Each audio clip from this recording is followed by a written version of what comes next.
بلوچستان کے شہر سبی سے ہمارے گدروشیا پوائنٹ کے نمائندہ سید جاوید شاہ کی رپورٹ کے مطابق ایڈیشنل ڈپٹی کمشنر سبی سید محمد کلیم شاہ کی قیادت میں یوم استحصال کشمیر ریلی نکالی گئی۔ ریلی میں district education officer Sibi Abdul Hamid Abro, deputy director local government Muhammad Khan Selachi, IT officer Syed Asim Shah, PA deputy commissioner Sibi Fahim Ahmed Qureshi, Syed Inayat Shah, municipal committee کے سپروائزر زاہد احمد، فیصل شریف، فیصل مسیح کے علاوہ قبائلی عمائدین، علماء کرام، کرسچن کمیونٹی اور شہریوں کی کثیر تعداد نے شرکت کی۔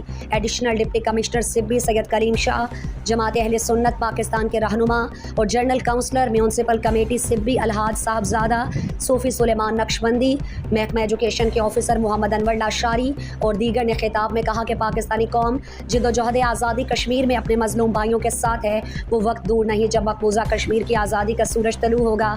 پاکستانی قوم اپنے کشمیری بھائیوں کی حمایت جاری رکھے گی۔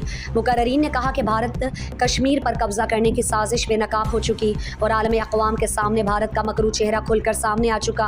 کشمیر پاکستان کی شارگ ہے جسے دنیا کی کوئی طاقت ہم سے جدا نہیں کر سکتی۔ پاکستانی قوم جدوجہد آزادی کشمیر میں اپنے مظلوم بھائیوں کے ساتھ ہے۔ وہ وقت دور نہیں جب مقبوضہ کشمیر کی آزادی کا سورج طلوع ہوگا۔ مقررین نے اقوام متحدہ سے مطالبہ کرتے ہوئے کہا وہ اپنی قراردادوں پر عمل درآمد یقینی بناتے ہوئے کشمیر کی آزادی کے لیے اپنا کردار ادا کرے۔ اس موقع پر پولیس کی جانب سے سیکیورٹی کے سخت اقدامات کیے گئے تھے۔